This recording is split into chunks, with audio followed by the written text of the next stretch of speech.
자, 구독자 여러분 안녕하세요. 오늘도 김철종 세무사님 모시고 오늘 여러분들 관심 있어 하는 가족법인 절세 메커니즘에 대해서 살펴보도록 하겠습니다. 안녕하세요, 세무사님. 네, 안녕하십니까. 네, 새해 복 많이 받으십시오. 새해 복 많이 받으십시오. 저희 이제 자주 나와 주셔가지고 이게 많이 아실 텐데 그래도 이제 또 최근에 새로 오신 분들 계시고 하니까 간단하게 본인 소개 좀 부탁 좀 드리겠습니다. 네, 안녕하세요. 저는 김철종 세무사라고 합니다. 현재 저는 세무법인 다솔의 마곡중앙지점의 대표 세무사로 근무하고 있고요. 과거에는 삼성증권이나 하나투자증권에서 근무를 했었습니다. 그래서 우리 제네시스 박님하고는 이제 인연이 되어서 채널에 제가 과거에 몇 번 나와서 세금 관련된 부분들을 한번 말씀을 드렸던 적이 있습니다. 또 오늘 이렇게 뵙게 돼서 반갑습니다. 네. 와주셔서 감사하고요. 감사합니다. 되게 활동 많이 하고 계시잖아요. 마곡에서 지금 그 사무실 운영하고 계시고, 네. 그리고 이제 유튜브, 뭐 블로그 여러 가지 활동하고 계시고, 네, 맞습니다. 뭐 외부 활동도 많이 하시죠. 네, 일단은 그냥 유튜브나 이제 유튜브에는 제가 쇼츠 영상들을 좀 자주 올리고 있고요. 네네. 그리고 블로그에는 이제 도움이 될 만한 부동산 세금이나 이런 관련된 글들을 제가 네네. 포스팅을 하고 있고, 또 외부에는 저희 한국금융연수원에서 이제 강의를 한다던가, 네네. 아니면은 월급쟁이 부자들의 칼럼을 올린다거나, 네네. 이런 것들 또 불러주시는 채널에서 네. 세금 관련된 얘기들을 좀 나누고 있습니다. 네네네. 저 오늘 그 첫 번째 주제가 가족법이네요. 가족법인. 네. 사람들 되게 많이 관심이 있거든요. 네. 그런데 뭐 최근에 약간 좀 불미스럽게 일부 네, 그렇죠. 뭐 이걸 좀 약간 그 잘못 활용하셔가지고 뭐 이게 좀 이슈가 되는 분들이 계시는데 네. 당연히 오늘 말씀드리는 거는 합법적인 방법 내에서 그리고 이제 굉장히 장점들이 많이 있습니다. 네. 저는 이제 실무를 하는 사람이 아니기 때문에 네. 그냥 이론적인 것만 그냥 간단하게 말씀드렸는데 오늘 여러분들은 이제 세무사님 직접 하시는 분 얘기를 좀 들어보면서 네. 어떤 장점이 있는지 좀 들어보도록 하겠습니다. 네, 일단 한번 좋습니다. 설명을 쭉 듣고 네. 제가 궁금한 거 질문 좀 해보도록 할게요. 네, 좋습니다. 가족법인은 이제 들어보셨을 텐데요. 아마도 이제 인터넷이라던가 아니면 유튜브나 이런 데에서 네. 가족법인 활용하면 절세가 된다더라 얘기 정도는 많이 들어보셨을 거예요. 네, 맞아요. 근데 이제 가족법인이라고 하는 것은 어떻게 보면은 말 그대로 우리 법인을 설립할 때에 주주로 우리 가족들이 이제 들어가서 법인을 설립하고 그 법인에서 어떠한 부동산 임대업이라던가 어떠한 사업을 영위하는 이런 이제 구조를 말을 하는데 여기에는 분명히 주는 장점들이 있지만 또 그 반면에 리스크들도 분명히 있습니다. 그렇죠. 근데 또 최근에 이제 법인과 우리 연예인분들을 중심으로 해서 네. 이 개인과 법인을 설립을 해서 소득을 분산시킴으로써 이거를 세금을 회피하는 걸로 보는 사례들이 많이 있거든요. 네네. 그러다 보니까 단순히 우리가 법인을 설립해서 이거를 난 절세만 생각하면서 법인을 설립한다라는 개념으로 보실 것이 아니라 네. 장기적인 관점에서 이 법인을 운영하면서 거기에서 이제 당연히 맞게 운영을 해야 되겠죠. 적법하게 운영을 하면서 그 속에서의 절세를 찾아가는 과정이다라고 생각을 해주시는 게 좋을 것 같아요. 네네. 그러면 오늘 좀 더 이제 한번 자세하게 말씀을 드려보면 먼저 가족법인이라고 하는 것의 이 메커니즘은 이렇습니다. 우리가 낮은 자본금을 활용을 해서 즉 네. 이 자본금은 어떠한 이제 일부 업종 정하고 있는 업종을 제외하고는 자본금을 얼마 이상 해야 한다라는 게 꼭 정해져 있지는 않거든요. 네네. 그러다 보니까 낮은 자본금만으로도 법인을 설립하는 것이 가능하고 그 말은 자녀가 처음에 이제 파운더로 들어갈 때에 투입해야 하는 그 자본이 이제 여력이 많이 없더라도 자본금이 적어서 그렇죠. 자녀가 소액으로도 법인의 설립에 출자를 하는 것이 가능하다라는 거고요. 네. 또 하나는 많은 분들이 이 법인을 설립해서 많이 활용을 하는 것 중 하나가 바로 이 부모님의 자금을 활용한다라는 점입니다. 어떻게 되냐면 네. 부모 자금 이거를 이제 법인 입장에서는 가수금이라고 할 거예요. 네네. 특수관계인 등의 우리 부모님으로부터 자금을 받고 네. 여기에 법인 명의로 대출을 받아서 네. 이제 큰 자금을 투입을 해서 부동산을 취득하는 것이 법인 명의로 취득하는 것이 가능하다라는 네네네. 거죠. 이러한 장점이 있을 거고요. 당연하게도 우리 개인과 법인의 단순하게 개인의 소득세율과 법인세율만 놓고서 비교를 했을 때에 최고 49.5%까지 적용이 되는 이제 개인세율과는 달리 법인은 22%. 요거는 좀 이따 또 말씀을 드릴 건데 본래 법인세율은 10%에다가 이제 2억 과표 2억까지는 10%에 지방세 1%에서 11%인데 우리 이 가족법인 같은 경우에는 이제 22%라고 생각을 해주셔야 될 것 같아요. 그래서 22%로 상대적으로 낮은 세부담이 발생을 한다. 물론 그 이후에 법인에 있는 자금을 또 개인이 어떻게 가져올 것인가, 여기에서에 대한 세금은 이제 논외로 하고요. 그렇죠. 네. 그리고 증여세 절감, 이건 어떤 말씀이냐면 이미 이제 자녀가 처음에 출자를 해서 그 주주로서의 지분을 가지고 있잖아요. 네. 그럼 법인 명의로 취득한 그 부동산은 이후에 가치가 상승을 할 거란 말이죠. 그렇죠. 그럼 그 가치 상승분에 대해서는 법인에 이미 난 주주로 자녀가 들어가 있기 때문에 그 자녀가 보유하고 있는 지분율만큼에 대해서는 따로 별도의 증여세가 발생하는 것이 아니다. 이러한 또 장기적으로 볼 때 가치 상승분에 대한 장점이 발생할 수 있다라는 겁니다. 조심해야 될 것들이 많은데요. 그럼요. 먼저 첫 번째로는 네. 바로 이 증여세 의제, 증여 의제 리스크가 있다라는 점입니다. 네네. 어떤 내용이냐면 우리 부모님과 같은 특수한 개인이 네. 법인의 무이자나 뭐 저리로 이제 자금을 빌려주게 되면, 이걸 아까 가수금이라고 말씀을 드렸죠. 네. 이 금액에 대해서 자녀가 주주로 있잖아요. 네. 그럼 자녀는 어떻게 보면 무상으로 부모님의 금전을 자금을 활용하는 그럼요. 것이나 마찬가지잖아요. 그럼요. 그래서 이에 대해 이득을 본 걸로 봐서 증여로 이제 간주하고 증여세를 부과한다라는 것입니다. 네네. 이 근거 규정이 현재 상증세법상 45조의 5에서 네네. 특정 법인과의 거래를 통한 이익의 증여의제로 규정을 해놓고 있고요. 네네. 이 핵심 요건이 어떤 것들이 있냐면, 먼저 뭐 지배주주의 친족의 지분율이 30% 이상인 특정 법인, 이거는 당연하죠. 가족법인이면 우리 가족들이 그렇죠. 예, 사실상 100% 주주로 있을 거기 때문에 이건 당연하고요. 그 다음에 증여의제 이익, 그 특정 법인이 얻은 이익의 지분율만큼의 된 그 금액이 1억 원 이상일 경우에 핵심 요건 두 가지를 충족을 함으로써 자녀가 이익을 얻은 것으로 간주하고 증여세를 부과하겠다라는 겁니다. 네네. 근데 여기에 대해서 우리가 아까 흔히 이제 가족법인을 활용할 때에 가장 많이 쓰시는 방법이 이 가수금을 넣어서 부동산 취득일 텐데, 네. 이 가수금을 받아왔을 때에는 어떤 부분에서 적용이 될 수가 있냐면요. 네. 바로 2호에 재산 또는 용역을 네. 통상적인 거래 관행에 비추어 볼 때 현저히 낮은 대가로 양도 또는 제공, 이 부분이 될 거예요. 네네. 그러면 이에 대해서 제가 좀 더 자세히 살펴볼게요. 다음 페이지 볼까요? 네네. 네. 45조의 5, 1항. 우리 아까 1항 2호였는데요. 이 네. 1항을 적용할 때에 특정 법인의 주주, 뭐 자녀라고 생각을 해볼게요. 자녀가 증여받은 것으로 보는 경우는 증여 의제 이익이 1억 이상인 경우다. 그럼 네. 여기에서 이 증여 의제 이익은 어떻게 계산을 하냐라는 네. 거잖아요. 그런데 밑에 7항의 밑에를 보시면 네. 금전을 대부하거나 대부받는 경우에는 법 41조의 4를 준용하여 계산한 이익으로 한다. 네. 그러면 법 41조의 4가 뭐지? 다시 가야겠네. 네, 다시 가보면 네, 요겁니다. 네, 밑에입니다. 아마 이건 많은 분들이 그렇죠. 네, 알고 계실 겁니다. 익숙하실 겁니다. 타인으로부터 금전을 무상 또는 낮은 이자율로 대출받았을 때에 네.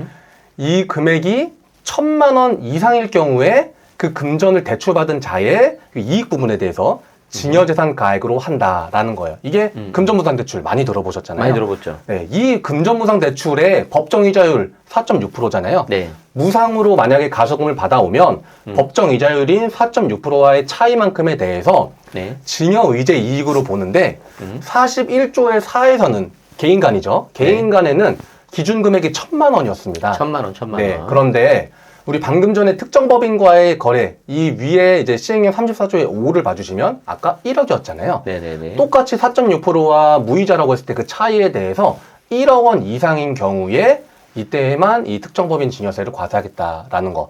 그래서 보시면 우리가 아마 많은 분들께서 이걸 알고 계실 거예요. 부모님한테 무이자로 빌려줄 수 있는 금액이 얼마죠? 이거는 맥스, 이제 맥스. 네, 맥스 금액이 얼마일까요? 무이자로. 이거에서는 일단은 빌려준 거냐 증여냐는 그냥 여기서 따지지 않기로 하고 네. 빌려준 게 맞다라고 하면 무이자로는 많이 들어보셨을 텐데 2억 1,700만 원. 그렇죠. 2억 1,700만 원까지는 이자 없더라도 저희가 증여세 과세가 안 되잖아요. 네. 동일한 개념으로 1억이었으니까 이론상은 네, 가수금을 100% 주주라고 할 때 21억 7천만 원까지는 네. 그냥 법인의 가수금으로 주더라도 이 특정 법인 증여세가 과세되지가 않는다라는 거죠. 뒤에 공이 하나 더 붙는다고 보시면 맞습니다. 공이 하나 더 붙는다라고 생각해 주시면 되겠습니다. 그러니까 방금 지금 왜 이 말이 중요하냐면 우리 아까 처음에 이렇게 된다고 했었잖아요. 네. 근데 뭐 지분을 뭐 1,000만 원, 2,000만 원 가져가는 건 상관이 없는데 네. 요거를 살 때 돈이 많이 들잖아요. 그렇죠. 그때 자금 있는 부모님들이 이론상 네. 21억 7천까지는 네. 괜찮다. 맞습니다. 생각을 해보면 아까 네. 자본금 제한도 없는데 네. 그러면은 우리 자녀가 뭐 1,000만 원씩 해서 예를 들어서 볼게요. 우리 부모님한테 증여받을 때에는 2천만 원까지 미성년자면 공제 가능하니까 그렇죠. 예를 들어서 2천만 원 공제 받아서 증여받고 네. 그 자금을 자본금으로 넣었다라고 하면 뭐 부모님하고 해서 자본금 한 뭐 5천에서 한 1억 정도의 법인을 만들었다. 네네. 그 돈으로 아무리 대출을 받는다라고 하더라도 부동산을 사는 게 나오죠. 안 나오잖아요. 네, 그렇죠. 그래서 가수금을 활용을 하는 건데 네. 이 가수금에 대해서는 부모님의 자금을 법인에 투입을 하는 것이기 때문에 네. 이것도 주는 게 아닙니다. 가수금이. 가수금은 사실상 이제 법인 입장에서는 뭐 빌린 돈이나 마찬가지인 채무죠, 거죠. 채무. 네, 채무죠. 갚아야 되는 돈이 맞습니다. 갚아야 할 돈인 게 맞습니다. 그래서 가수금을 투입을 해서 그 가수금과 법인의 대출금을 활용해서 이제 부동산을 취득하는 이 구조가 이 가족법인의 부동산 이제 임대 가족법인의 기본 컨셉이다라고 생각을 해주셔야 될 겁니다. 네. 이건 어떤 겁니까? 네. 이 부분은 이제 네. 일단 요전에 방금까지 네, 말씀드렸던 요전에. 건데 그래서 요거는 그러니까 여기서 꼭 명심하셔야 될 것이 네네. 이따가도 또 말씀을 드릴 텐데 절대로 이건 주는 게 아니에요. 주는 게 아니라 레버리지로 활용하는 것이지 절대 네. 주는 게 아니라 징역 내가 받는 법인이 부모님 자금을 무상으로 받는 게 아니라 그럼요. 예, 레버리지로 활용하는 거다라고 생각을 반드시 해주셔야 됩니다. 지금 이 뭐 용어라든지 네. 뭐 가수금이라든지 이런 네. 게 좀 어려우신 분들은 이제 좀 더 기본적인 법인에 대해서 공부를 하셔야 되고 네. 이제 필요하시면은 저희 이제 마곡에 계시니까 한번 상담을 받아보시는 걸 추천드립니다. 네, 네네. 맞습니다. 우리가 이제 부동산을 산다라고 하면 네. 당연히 주택이 가장 핵심적인 이제 주택이 대부분의 좀 많이 쉽죠? 처음으로 네, 생각을 할 수밖에 없고 네. 그리고 주택 외 부동산 뭐 예를 들면 상가나 뭐 빌딩이라던가 이런 것들을 생각을 할 수가 있잖아요. 그런데 법인 입장에서만 봤을 때에 주택을 사는 것은 법인 명의로 그렇게 유리한 방법은 아닐 수 있습니다. 네네네. 왜냐하면 잘 아시겠지만 취득세, 보유세를 생각을 할 때 먼저 남는 게 없어요. 남는 게 하나도 없어요. 이것만 생각해도.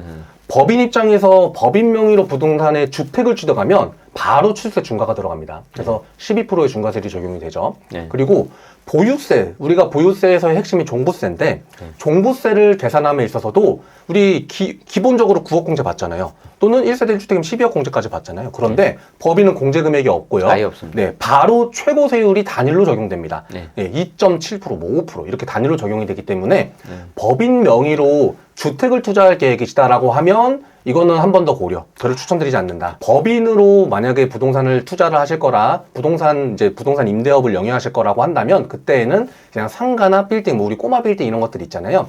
그런 부분으로 방향을 잡아주시는 것이 바람직하다라고 말씀을 드리고 싶습니다. 네, 그래서 방금 전에 이제 증여의제 부분과 그 다음에 내가 보유해야 될 법인 명의로 보유해야 될 부동산 종류에 대해서 저희가 말씀을 드렸는데 이번에는 이제 좋아, 그럼 나는 뭐 꼬마 빌딩을 사겠어 라고 생각을 하신다라고 하면 거기에서도 이제 또 리스크들이 발생할 수 있는데요. 어떤 걸 꼼꼼히 따져보셔야 되냐면 자, 우리가 주택은 법인 명의로 취득하면 바로 그냥 취득세 중과 12%가 붙잖아요. 네.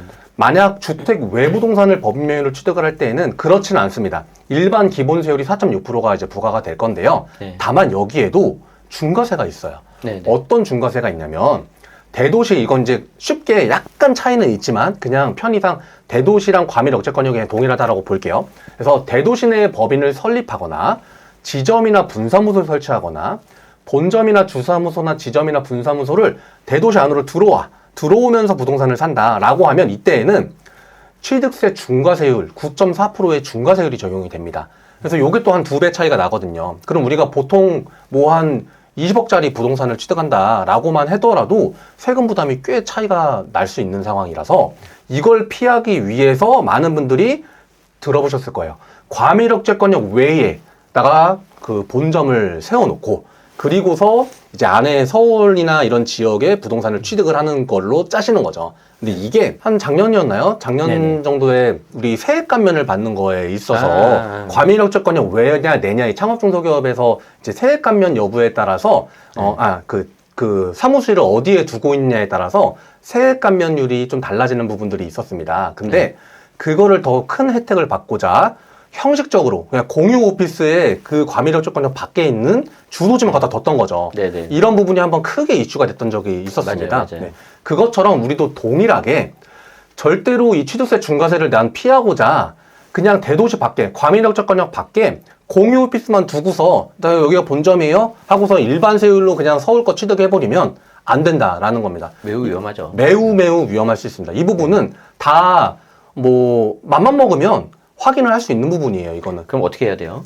일단은 실제로 사무실을 두셔야 돼요. 근데 여기에서 네. 가장 핵심 공유 오피스는 이미 사례가 나왔기 때문에 절대 안 되고요. 네네. 전대차 계약하는 것도 당연히 맞아요. 안 전대차도 돼요. 매우 위험해요. 안 돼요. 네. 위험해요. 이것도. 네. 그리고 대도시 밖에다가 뭐 어떻게 해야 되냐? 실제로 우리가 사무실을 둬야 한다. 즉 뭐 이런 건물들 우리 일반 임대 사무실 임차 그렇죠. 하잖아요. 그거와 동일하게 임대차 계약 맺고 내가 월세 지불하면서 거기를 사무실로 내가 본전 사무실을 쏜다라는 생각을 해주셔야 돼요. 그렇죠. 그냥 네. 그러니까 뭐 그냥 실제 조그만 오피스텔이라도 그렇죠. 네. 해서 만드시는 게 가장 좋다. 그렇습니다. 그래서 내가 거기에서 뭘 하냐? 나 본점 소재지로서 부동산, 나 임대차 이런 거를 내가 관리를 하는 거죠. 네. 그러한 본점 사무실이 실질적으로 돌아가고 있어야 한다라는 거를 꼭 말씀드리고 싶고. 부당하게 그냥 주소만 두고 네.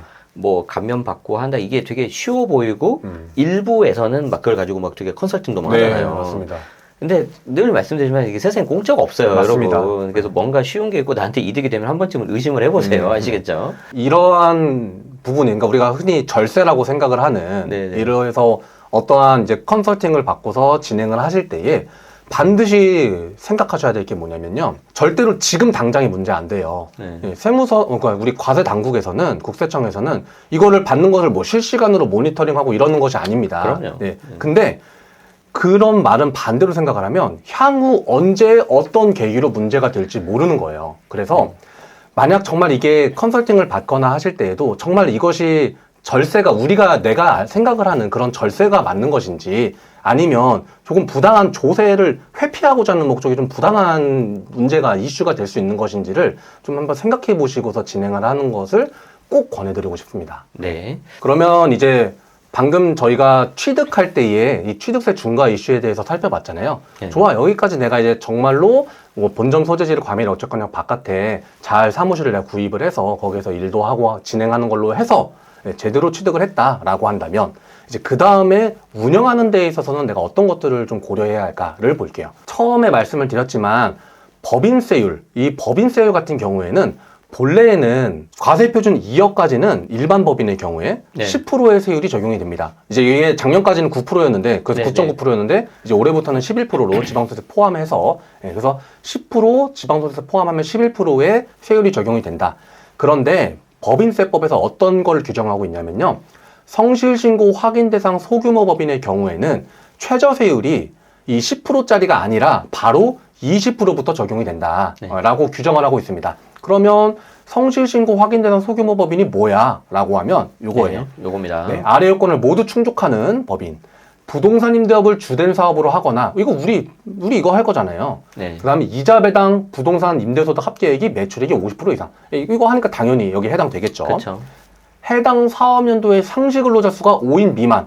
우리 당연히 가족법인이잖아요. 네. 네. 그리고 해당될 거고요. 지배주주 특수관계의 지분합계가 전체 50% 저, 우리 100%일걸요? 네. 당연히 해당이 되기 때문에 네. 이러한 가족법인을 만든다라고 하면 그냥 성실신고 확인 대상 소규모 법인입니다. 그래서 그렇죠. 무조건 최저세율 22%구나 라고 생각을 해주셔야 한다라는 점. 그 다음에 저희가 비용 처리, 운영을 하는 데에 있어서 이제 비용 처리, 내가 이제 법인 설립했으니까 이 법인으로 그냥 다 법인 비용 처리 다 하면 되는 거죠? 라고 물어보시는 분들이 간혹 계셨는데 절대로 그렇지 않다. 오히려 저희는 이 가족법인이잖아요. 더 꼼꼼하게 봅니다. 진짜 현미경 검증을 할 수밖에 없는 거고 그렇죠. 저희가 성실신고 확인 대상이라는 것이 괜히 붙은 말이 아닙니다. 정말 성실하게 신고했는지를 본다라는 거고 저희 세무 대리인도 신고할 때에 성실 신고를 제대로 합니다라는 걸 확인하고 제출을 하게 됩니다. 그럼 되게 좀 부담 되실 수 있겠어요. 엄청 부담이 되는 부분이에요. 그쵸. 네. 그러다 보니까 이 부분에 있어서 우리 가족법인으로서 부동산 임대를 영위하면 이 정말 현미경 검증을 할 수밖에 없고 아무거나 다 비용 처리 쉽게 한다라고 생각하시면 안 된다라는 거를 꼭 말씀드리고 싶습니다. 네. 그리고 이제 마지막으로는 이건 장기적으로 볼 때 저희가 가수금이라고 아까 처음에 말씀을 드렸잖아요. 부모님의 자금을 투입할 때 그 돈, 그거는 그렇죠. 절대로 그냥 준 돈이 아니에요. 이건 증여해 준 돈이 아닙니다. 그냥 증여해 줄 돈이면 차라리 받아서 자산수중 이익으로 신고를 하셔야 돼요. 그래서 법인세를 내셔야 되는 거예요. 증여 때 내는 것처럼. 지금 이제 어려울 수 있는데 자산 수중 이익은 뭐냐면 그냥 받은 사람이 법인이잖아, 법인. 네. 그러니까 법인은 개인이 아니잖아요. 네. 그러니까 증여세를 하는 게 없고 맞습니다. 그냥 법인의 이득이 올라가니까 이제 자산 수중 받아서 이익이다. 네, 맞습니다. 무조건 다 법인세, 법인세. 네, 다 법인세예요, 그냥. 네. 그래서 차라리 그럴 거면 그렇게 받아서 자산수중 이익으로 신고를 하셔야지. 그렇죠. 네. 지금처럼 가수금이라는 거 그 개념이 아니고 부모님을, 그러니까 법인에 빌려준 돈은 이 부모님의 채권으로 계속 남아있게 되는 겁니다. 그래서 향후에 만약 돌아가신다라고 하면 그 가수금은 당연히 채권으로 이제 상속재산에 포함이 되는 거고요. 또 그렇기 때문에 이후에 우리가 계속해서 이 가수금을 상환하고 또 나중에 이게 혹시라도 남아있는 가수금에 대해서 이제 상속세가 부과가 되잖아요. 상속재산이 가산이 될 테니까. 그렇죠. 그럼 상속세 재원 마련을 어떻게 할 것인가에 대한 이런 장기적으로 고민하시고 가수금을 상환하시는 노력이 필요합니다. 사실 저 부분이 제일 중요할 것 같아요. 네. 네, 저거는 이제 혼자 절대 판단하시면 안 되고 네, 맞습니다. 꼭 세무대리인 도움 받으세요. 네. 그리고 또 요거는 간혹 우리 법인에다가 이제 진짜 자산 수중 이익으로 증여를 하신 분이 계시거든요. 네, 저희도 네. 부동산을 이제 모친께서 가지고 있으신 부동산을 우리 법인에다가 증여를 해서 자산 수중 이익으로 신고까지 하셨는데 네. 그렇게 하면 법인에 이제 재산을 증여했으니까 아이고 이제 끝났네 라고 생각하시는 것도 안 됩니다. 왜?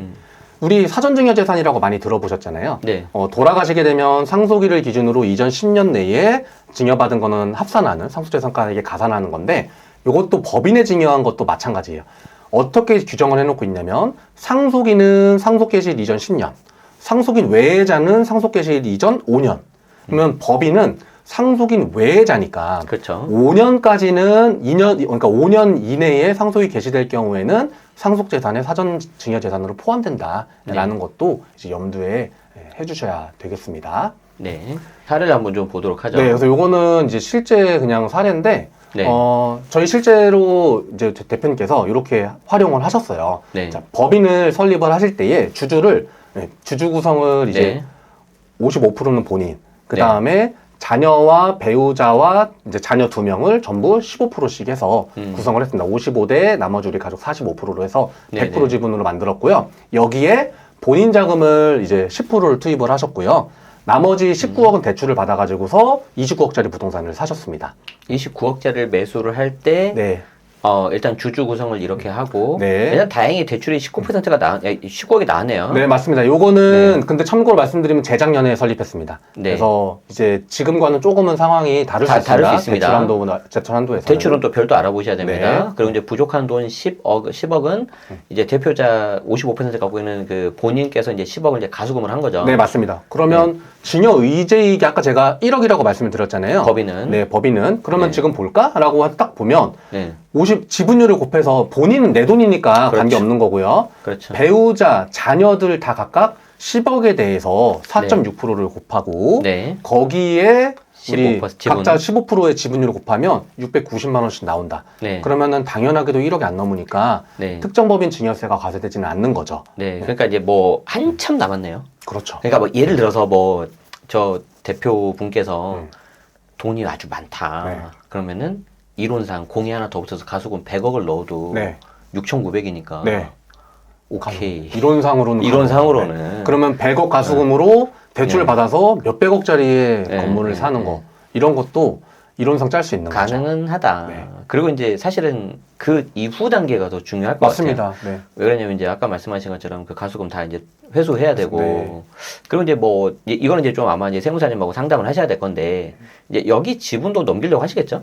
그럼요. 네, 이게 향후에. 핵심이죠. 네. 그래서 결국은 법인을 설립할 때에 네. 이제 큰 니즈 중에 또 하나가 네. 자녀들한테 넘겨주는 거를 더 세부담을 어떻게 보면 최소화하면서 미리 넘겨주자라는 니즈가 그렇죠. 있으신 거기 때문에 그렇죠. 이 지분율을 짤 때에 지분 구조를 짤 때에 처음부터 이 증여이익이 1억이 넘지 않는 선에서 최대한으로 자녀들에게 많은 지분이 갈 수 있게끔 짜주는 것도 하나의 방법이 될 수가 있습니다. 네네네. 그래서 이제 그런 부분은 이제 좀 더 세밀하게 네, 뭐 맞습니다. 해당 물건이라든지 본인들 상황이라든지 그리고 이제 뭐 좀 상담이 필요할 것 같으니까 네.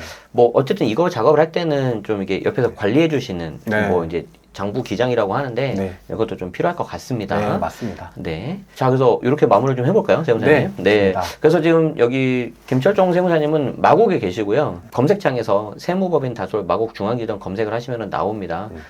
이메일 주소 이렇게 있는데 전화번호 하나 저희가 고정 댓글에 거기에 남겨놓을 테니까 제가 뭐 받고 그런 거 없습니다. 제가 이런 거 불법 중개 알선에서 뭐 돈 받고 그러면 저 그런 거 진짜 너무 싫어하는 사람이라서 신경 쓰지 마시고 다른 분들하고도 좀 이렇게 얘기를 해보고 비교를 한번 좀 해보세요. 그래서 이제 나한테 좀 맞는 사람이 어떤 건지 좀 찾는 그런 과정도 좀 필요할 것 같습니다. 알겠습니다. 저희는 또 다음에 더 재밌는 주제로 뵙도록 하겠습니다. 고맙습니다, 선생님. 감사합니다.